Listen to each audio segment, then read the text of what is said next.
30년 동안 함께해 주셔서 감사합니다. 청량리역 1동. 아버지의 순금 회중식의 뒷면에 새겨진 글귀입니다. 1994년 아버지가 정년퇴직하실 때 동료 12명이 6개월 동안 개를 모아 만들어준 시계였죠. 당시 월 10만 원이 얼마나 큰 돈이었는지 아십니까? 12가정이 아이들 학원비를 아껴가며 모은 돈이었어요. 아버지는 2010년 돌아가시기 전 제게 말씀하셨습니다. 이건 단순한 금이 아니라 마음이 담긴 거란다. 수진이에게 이어주거라. 하지만 저는 팔았습니다. 당근마켓에 올렸죠. 금은 방보다 70만 원 더 받을 수 있다는 이유로요. 그리고 그 작은 욕심이 2억 3천만 원을 날려버렸습니다. 도대체 무슨 일이 있었던 걸까요? 지금부터 그 후회스러운 이야기를 들려드리겠습니다. 시청 전 구독과 좋아요를 누르시면 로또에 당첨되는 행운이 올 수 있습니다. 그리고 지금 어디에서 시청하고 계신지 댓글로 남겨주세요. 여러분의 이야기도 듣고 싶습니다. 그럼 지금부터 시작되는 이야기 속으로 함께 들어가 볼까요? 저는 신기섭입니다. 61살의 나이로 한국철도공사에서 정년을 맞이했습니다. 2024년 초 겨울이었죠. 그날 아침 출근길은 참 묘한 기분이었습니다. 30년 넘게 매일 걸었던 그 길인데 마지막이라고 생각하니 모든 풍경이 새롭게 보이더군요. 첫 출근했던 날이 엊그제 같은데 벌써 30년이 훌쩍 넘었습니다. 처음엔 작은 역에서 시작했죠. 승객들 안내하고 개찰구 지키는 일부터 배웠습니다. 새벽 첫 차 시간에 맞춰 나가고 막차 끝나고 정리하던 그 시절들이 주마등처럼 스쳐 지나갔습니다. 중간에 몇 번 역을 옮겼고 마지막엔 청량리역에서 역무반장으로 일했습니다. 사람들은 철도 일이 단순하다고 생각하지만 그렇지 않습니다. 매일 수만 명의 승객을 안전하게 모시는 일이에요. 한 번도 사고 없이 무사히 하루를 마치는 게 저희의 자부심이었죠. 지각도 한 번 한 적 없었습니다. 아프거나 힘든 날에도 출근했어요. 그게 제 원칙이었고 자랑이었습니다. 정년 퇴직식은 소박했습니다. 요즘 세상이 그렇잖아요. 예전처럼 성대하게 치르지 않더군요. 그래도 함께 일했던 동료들이 작은 꽃다발과 감사패를 준비해줬습니다. 역장님이 제 손을 꼭 잡으며 말씀하셨어요. 신 반장님 덕분에 우리 역이 무사고로 운영됐습니다. 고생 많으셨어요. 그 말 한마디에 목이 메었습니다. 퇴직금은 생각보다 목돈이었습니다. 1억 8천만 원 정도 됐어요. 30년 넘게 일한 대가치고는 많지 않다고 생각할 수도 있지만 저에게는 큰 돈이었습니다. 거기다 그동안 조금씩 모아둔 적금과 예금을 합치니 2억이 훌쩍 넘었어요. 통장에 찍힌 그 숫자를 보는 순간 가슴이 두근거렸습니다. 평생을 성실하게 일한 결과였으니까요.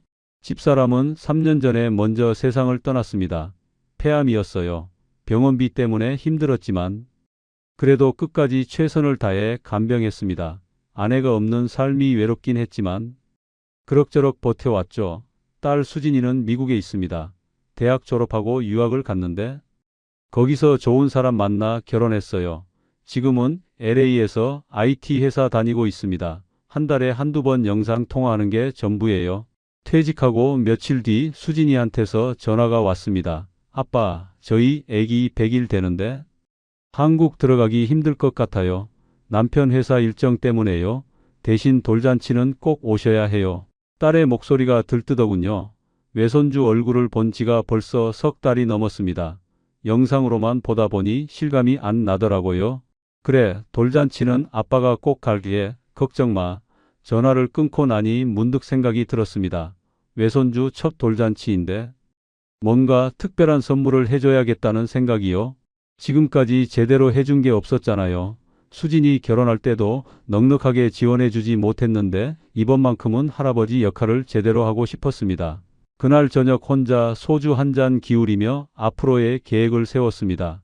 이제 정년도 했으니 여유롭게 살아야죠.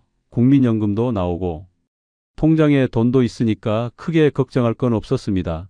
아내 없이 혼자 사는 게 쓸쓸하긴 했지만 그래도 딸이 잘 살고 있으니 그것만으로도 감사했어요. 퇴직 후 첫 주말 동네 복지관에 나갔습니다. 은퇴한 사람들이 모여서 바둑도 두고 이야기도 나누는 곳이에요. 거기서 옛 동료 최동욱을 만났습니다. 우체국에서 일했던 친구인데 저보다 1년 먼저 퇴직했죠. 기섭이 형님, 퇴직하고 뭐 하세요? 동욱이가 물었습니다. 그냥 쉬고 있지 뭐. 자네는? 저는 요즘 당근마켓 하면서 집에 있는 물건들 정리하고 있어요. 은근히 재미있어요. 당근마켓이라는 말을 그때 처음 제대로 들었습니다. 물론 이름은 알고 있었어요. 젊은 사람들이 중고 물건 사고 파는 앱이라는 정도는 알았죠. 형님도 한번 해보세요. 집에 안 쓰는 물건 팔면 용돈도 되고. 좋아요. 동욱이의 말이 귓가에 맴돌았습니다. 집으로 돌아와 문득 아내가 정리해둔 유품 상자가 생각났습니다. 옷장 깊숙한 곳에 소중히 보관해둔 물건들이 있었죠. 그 중에서도 아버지가 남기고 가신 것들이 있었습니다. 이제는 정리할 때가 됐다는 생각이 들었어요. 새로운 인생을 시작하려면 과거도 조금씩 정리해야 하니까요. 그날 밤 잠자리에 들며 생각했습니다. 이제 내 인생의 2막이 시작이구나. 30년 넘게 성실하게 일했으니 앞으로는 좀 여유롭게 살아도 되겠지. 외손주도 보러 가고 여행도 다니면서 말이야. 그런 소박한 꿈을 꾸며 눈을 감았습니다. 그때는 몰랐습니다. 그 소박한 꿈이 곧 산산조각 날 거라는 걸요. 주말 오후 집안 정리를 시작했습니다. 퇴직하고 나니 시간이 많아서 미뤄뒀던 일들을 하나씩 처리하고 있었어요. 옷장 깊숙한 곳에서 오래된 나무 상자가 나왔습니다. 아버지의 유품들이 담긴 상자였죠. 상자를 열자 낯익은 물건들이 보였습니다. 아버지가 쓰시던 안경, 낡은 수첩, 그리고 벨벳 천으로 감싼 무언가가 있었어요. 조심스럽게 천을 풀었습니다. 순금 회중시계였습니다. 손에 잡히는 무게감이 묵직했어요. 시계 뒷면을 보니 글귀가 새겨져 있었습니다. 30년 동안 함께해 주셔서 감사합니다. 라는 문구와 함께 1994년이라는 연도가 적혀 있었어요. 아버지가 정년 퇴직하실 때 청량리역 동료분들이 선물해 주신 거였죠. 그날 일이 생생히 기억났습니다. 제가 철도에 갓 입사한 해였으니까요. 12분의 동료들이 몇 개월 동안 개를 모아서 만들어주신 시계였습니다. 당시 한 달에 10만 원씩 모으는 게 얼마나 큰 부담이었을지 짐작이 갑니다. 그 시절 10만 원이면 한 가족이 한 달 생활비의 반은 되는 돈이었으니까요. 시계를 받으시던 아버지의 모습이 떠올랐습니다. 눈물을 글썽이시며 동료분들께 인사하시던 그 장면이요. 이건 그냥 금이 아니라 여러분의 마음이야. 평생 간직하겠네라고 말씀하시던 목소리가 들리는 것 같았어요. 아버지는 2010년에 돌아가셨습니다. 임종 직전 제 손을 잡으시며 이 시계를 건네주셨어요. 기서봐, 이건 단순한 금이 아니라 마음이 담긴 거란다. 수진이에게 이어주거라. 우리 집안이 3대째 철도를 지켰다는 걸 잊지 말고. 그 말씀이 유언이었습니다. 시계를 들여다보니 스무 돈이 조금 안 되는 무게라고 적혀 있었습니다. 당시로서는 정말 큰 선물이었을 거예요. 지금 시세로는 얼마나 될까 궁금해졌습니다. 하지만 곧 그런 생각을 떨쳐냈어요. 이건 팔 물건이 아니니까요. 복지관 친구 동욱이가 했던 말이 자꾸 떠올랐습니다. 당근마켓 이야기요. 집에 안 쓰는 물건들 정리하면서 용돈도 벌 수 있다고 했죠.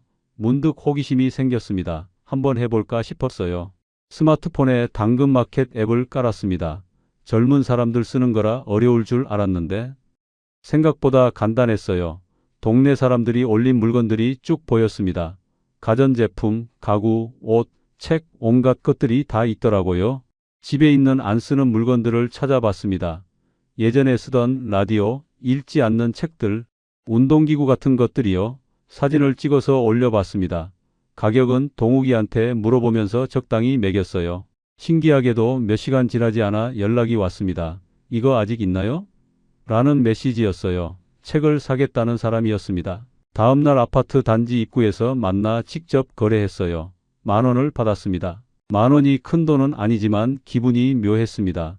집에 쌓여만 있던 물건이 누군가에게 필요한 물건이 되고 돈도 받으니 뿌듯하더라고요. 며칠 동안 이것저것 팔았습니다. 라디오도 팔고 운동기구도 팔았어요. 10만 원 정도 벌었습니다. 어느 날 저녁 당근마켓을 구경하다가 금 관련 글들이 눈에 들어왔습니다. 금반지, 금목걸이, 금팔찌를 파는 사람들이 꽤 있더라고요. 댓글을 보니 실제로 거래가 이루어지는 것 같았습니다. 금도 여기서 거래하는구나 싶었어요. 문득 아버지의 시계가 떠올랐습니다. 아니, 정확히는 외손주 돌잔치가 떠올랐어요. 특별한 선물을 해주고 싶다는 생각이 계속 마음속에 있었거든요. 현금으로 보내주면 수진이가 필요한 걸 사는데 도움이 될 텐데 싶었습니다. 다음날 금은방을 찾아갔습니다. 시계를 보여주니 주인이 꼼꼼히 살펴보더니 말했습니다. 순금 맞습니다. 무게가 거의 20돈 되네요. 지금 시세로 1000만 원 조금 넘어요. 예상보다 큰 금액이었습니다. 팔려고 하시면 930만 원에 매입 가능합니다. 수수료 때문에 시세보다는 좀 낮아요. 주인의 말에 계산기를 두드려 봤습니다. 70만 원 정도 차이가 나는 거예요. 집으로 돌아오는 길에 자꾸 그 70만 원이 아깝다는 생각이 들었습니다. 당근마켓에서 직거래하면 수수료 없이 1000만 원 받을 수 있지 않을까 하는 생각이요. 동욱이도 직거래로 금반지 팔았다고 했던 게 기억났어요. 그날 밤 시계를 손에 들고 한참을 고민했습니다.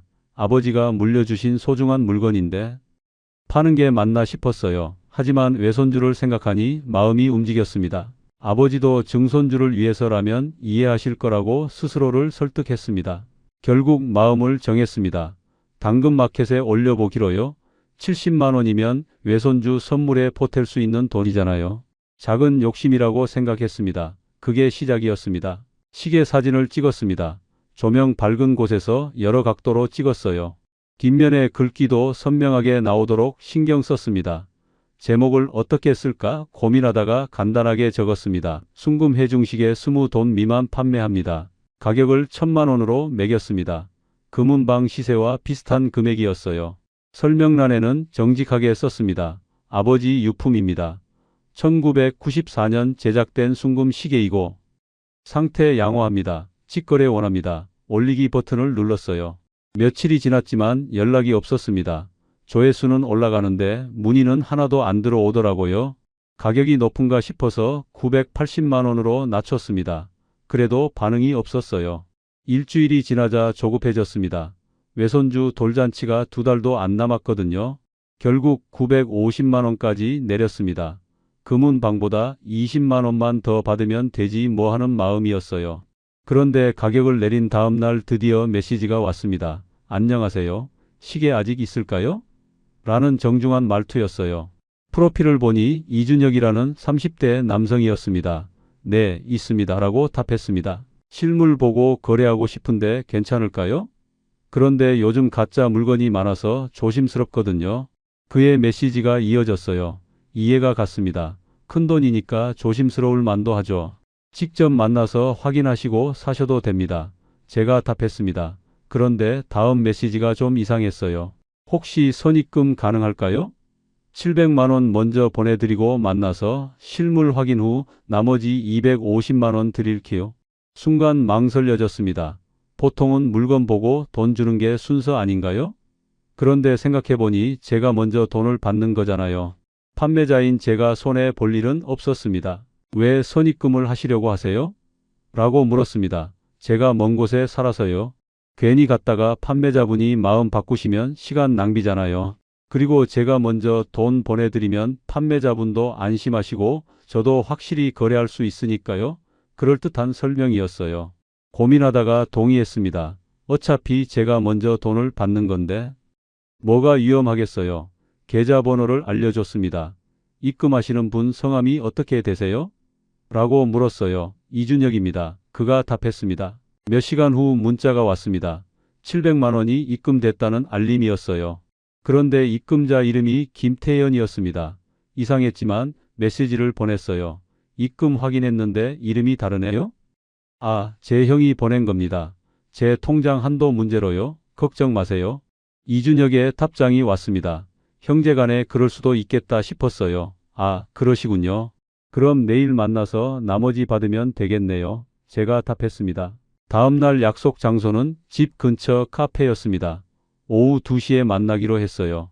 시계를 작은 벨벳 주머니에 넣어서 가지고 갔습니다.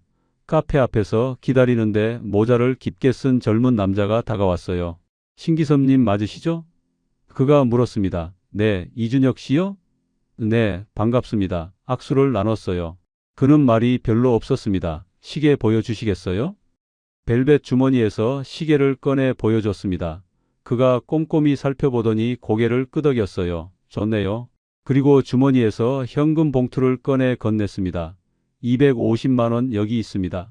돈을 세어보니 맞았습니다. 시계를 그에게 건네줬어요. 거래는 3분도 안 돼서 끝났습니다. 그는 시계를 받자마자 감사합니다라는 말 한마디 남기고 빠르게 사라졌어요. 좀 허무했지만 안도했습니다. 무사히 거래가 끝났으니까요. 950만 원, 금은방보다 20만 원 더 받았습니다. 뿌듯했어요. 외손주 선물은 넉넉하게 보낼 수 있겠다 싶었습니다. 집으로 돌아오는 길에 아버지 생각이 났습니다. 미안한 마음이 들었지만 곧 떨쳐냈어요. 증손주를 위한 일이니 아버지도 이해하실 거라고 다시 한번 스스로를 다독였습니다. 그날 저녁 통장 잔액을 확인했습니다. 2억 4천만 원이 넘었어요. 퇴직금과 적금에 시계, 판 돈까지 더해진 금액이었습니다. 평생 모은 돈이 이렇게 모여 있으니 든든했습니다. 하지만 그게 마지막 평온한 순간이었습니다. 사흘 뒤 제 휴대폰에 낯선 문자가 도착했습니다. 은행에서 온 문자였어요. 고객님 계좌가 사기 피해 의심으로 지급 정지 예정입니다. 처음에는 스팸 문자인 줄 알았습니다. 요즘 사기 문자가 워낙 많잖아요. 그런데 발신 번호를 보니 진짜 은행에서 온 거였어요. 손이 떨렸습니다. 은행에 전화했습니다. 고객님 계좌로 사기 피해 신고가 접수됐습니다. 700만 원에 대해 지급 정지 처리될 예정입니다. 상담원의 목소리가 차갑게 들렸어요. 무슨 말씀이세요? 저는 당근마켓에서 물건 팔고 받은 돈인데요. 제 목소리가 떨렸습니다. 죄송하지만 자세한 내용은 경찰 조사를 통해 확인하셔야 합니다. 해당 금액은 일단 동결됩니다. 머리가 하얘졌습니다. 700만 원을 못 쓴다는 게 아니라 제가 사기 사건에 연루됐다는 게 믿기지 않았어요. 혹시 계좌 전체가 동결될 수도 있습니다. 상담원의 말에 등골이 오싹해졌습니다. 전화를 끊고 멍하니 앉아 있었습니다. 2억 4천만 원이 든 통장이 막힐 수도 있다는 생각에 숨이 막혔어요. 뭔가 잘못됐다는 걸 직감했습니다. 당근마켓 대화 내역을 다시 열어봤습니다. 이준혁과의 대화를 처음부터 끝까지 읽었어요. 입금자 이름이 김태현이었던 게 계속 걸렸습니다. 형이 보냈다고 했지만 정말 그럴까요? 인터넷을 뒤져봤습니다. 당근마켓 사기를 검색했어요. 그때 삼자 사기라는 단어를 처음 알았습니다. 사기꾼이 판매 글을 복사해서 더 싼 가격으로 다시 올리고 진짜 구매자가 원래 판매자 계좌로 돈을 보내게 만드는 수법이었어요. 제 머릿속이 복잡해졌습니다. 그럼 이준혁은 제 글을 복사해서 700만 원에 다시 올렸고 김태현이라는 사람이 그걸 보고 제 계좌로 돈을 보낸 건가요? 김태현은 물건을 못 받았으니 사기 신고를 한 거고요. 식은땀이 났습니다. 그럼 저는 김태현한테 사기꾼으로 보이는 거잖아요. 하지만 저는 이준혁한테 시계를 넘겨줬는데 말이에요. 이게 대체 무슨 일인지 이해가 안 갔습니다. 밤새 잠을 못 잤습니다. 계좌가 동결되면 어떡하나 걱정됐어요. 퇴직금도 적금도 전부 그 통장에 있었거든요. 경찰 조사를 받아야 한다는 생각에 가슴이 답답했습니다. 다음 날 아침 복지관에 갔습니다. 동욱이를 만나 사정을 이야기했어요. 형님, 그거 완전 삼자 사기예요. 저도 뉴스에서 봤어요. 동욱이가 안타까워했습니다. 그럼 저는 어떻게 해야 하나? 제가 물었습니다. 일단 경찰서 가서 피해 신고하시고 은행에도 사정 설명하셔야죠. 형님은 피해자니까 해명하면 풀릴 거예요. 동욱이의 말에 조금 안심했습니다. 경찰서에 가려고 준비하던 그날 오후였습니다. 낯선 번호로 전화가 걸려왔어요. 받지 않으려다가 혹시 은행이나 경찰에서 연락하는 건가 싶어 받았습니다. 여보세요? 안녕하세요. 금융보안센터 수사팀 김민호 팀장입니다.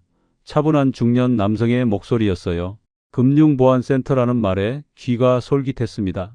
고객님 계좌에 심각한 문제가 발생했습니다.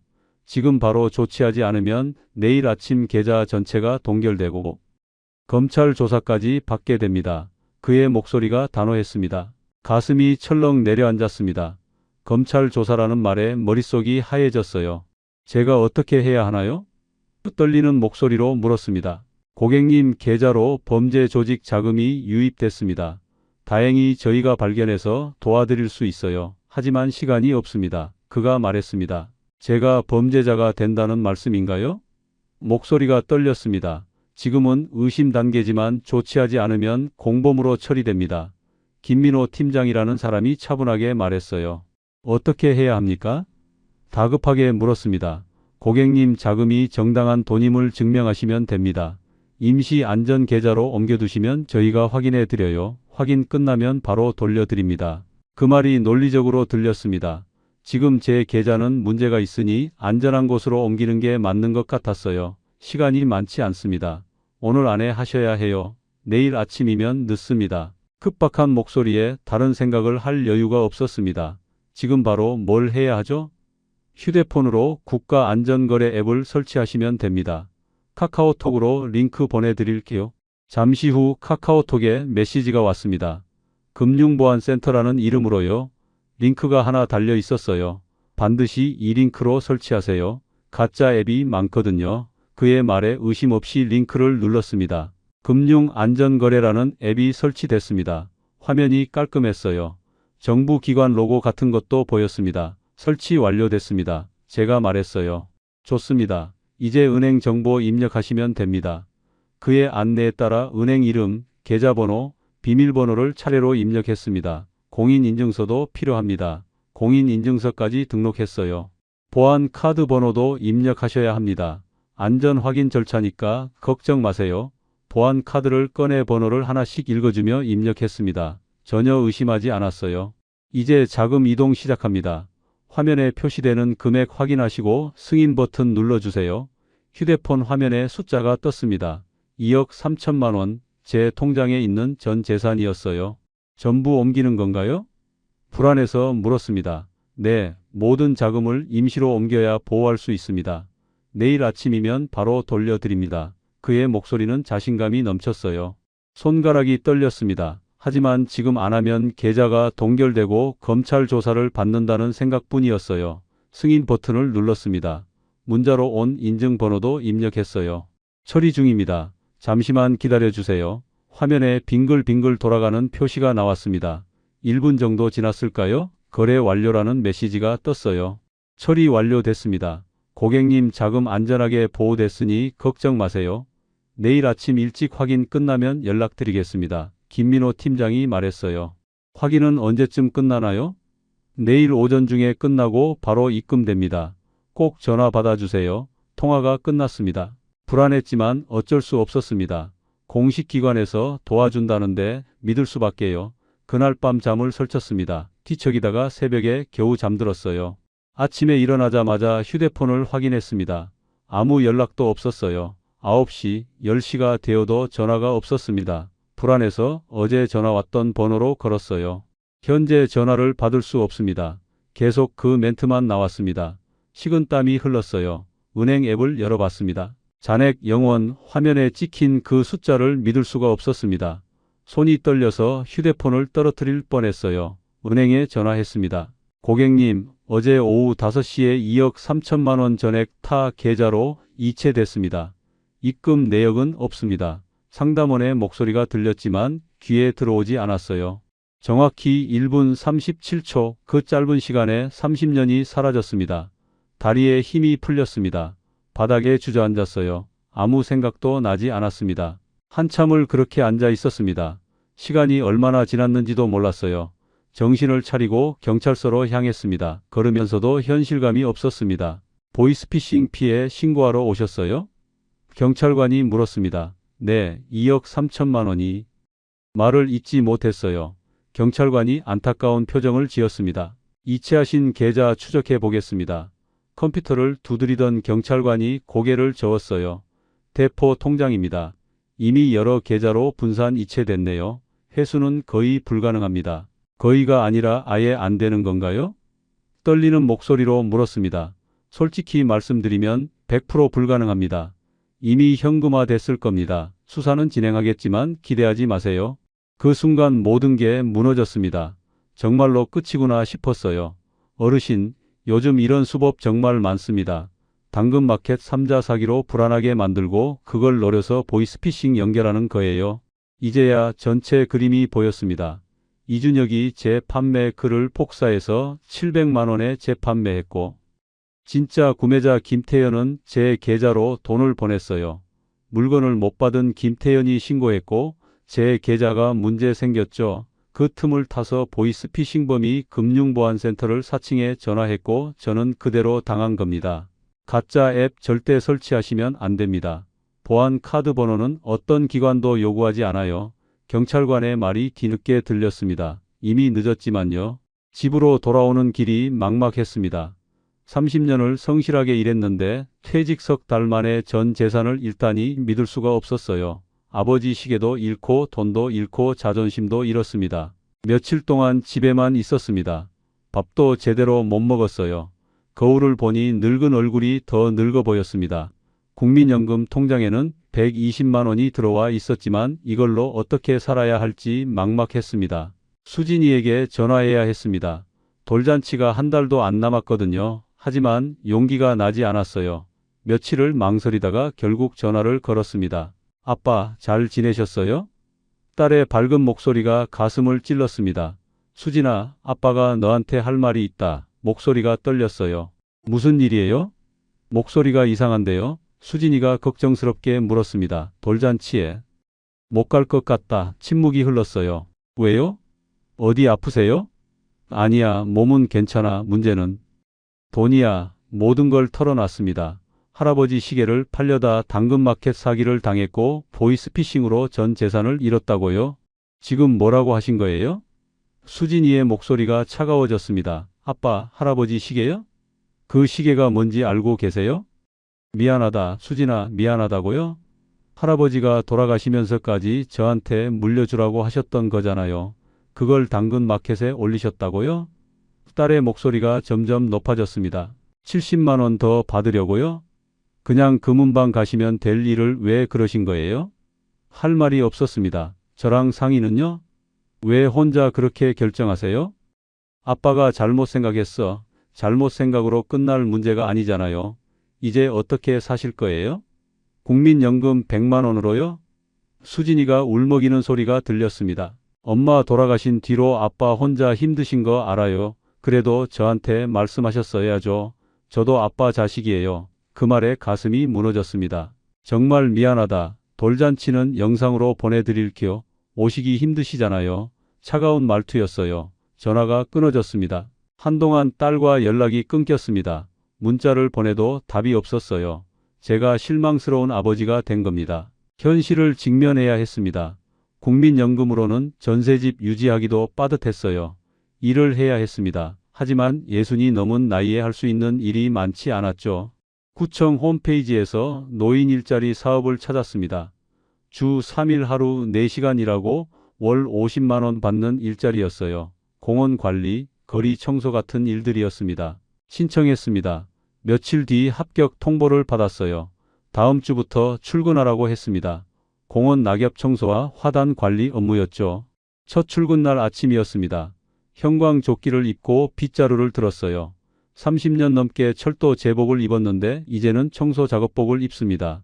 거울을 보니 초라했습니다. 공원에서 낙엽을 쓸었습니다. 허리가 아팠어요. 사무실에서 일할 때는 몰랐던 고통이었습니다. 함께 일하는 분들도 모두 비슷한 처지였어요. 다들 말이 없었습니다. 점심시간에 도시락을 먹는데 옆 동료가 물었습니다. 어르신 어떻게 여기까지 오셨어요? 사정이 있어서요. 더 이상 말하고 싶지 않았습니다. 석 달이 지났습니다. 몸은 힘들었지만 적응했어요. 국민연금 120만 원과 일자리 50만 원으로 근근히 살았습니다. 저축은커녕 한 달 생활비도 빠듯했죠. 수진이한테서 영상이 왔습니다. 돌잔치 영상이었어요. 손주가 웃고 있었습니다. 화면을 보며 울었어요. 제가 그 자리에 있어야 했는데 지금은 그로부터 6개월이 지났습니다. 여전히 공원에서 일하고 있어요. 봄에는 꽃을 심고 여름에는 잔디를 깎고 가을에는 낙엽을 쓸고 겨울에는 눈을 치웁니다. 딸과는 조금씩 관계가 회복됐습니다. 한 달에 한 번 정도 영상통화를 해요. 손주가 자라는 모습을 보면 위로가 됩니다. 아빠, 건강 챙기세요 라는 딸의 말에 고개를 끄덕입니다. 제가 겪은 일을 돌이켜보면 정말 어이없습니다. 하지만 분명한 건 이게 저만의 이야기가 아니라는 거예요. 요즘 이런 사기가 정말 많습니다. 특히 퇴직 직후 목돈을 손에 쥔 사람들이 타깃이 되죠. 여러분께 꼭 말씀드리고 싶은 게 있습니다. 첫째, 중고 거래는 무조건 직거래가 원칙입니다. 선입금 요구하면 100% 사기예요. 제가 먼저 돈 받는데 뭐가 위험하냐고 생각했던 게 함정이었습니다. 둘째, 입금자 이름을 반드시 확인하세요. 거래 상대방과 입금자가 다르면 그 즉시 거래를 중단해야 합니다. 형제가 보냈다는 말도 믿으면 안 돼요. 셋째, 문자나 카카오톡 링크로 앱을 절대 설치하지 마세요. 금융 관련 앱은 반드시 공식 앱 스토어에서만 받아야 합니다. 국가안전거래 같은 앱은 존재하지 않아요.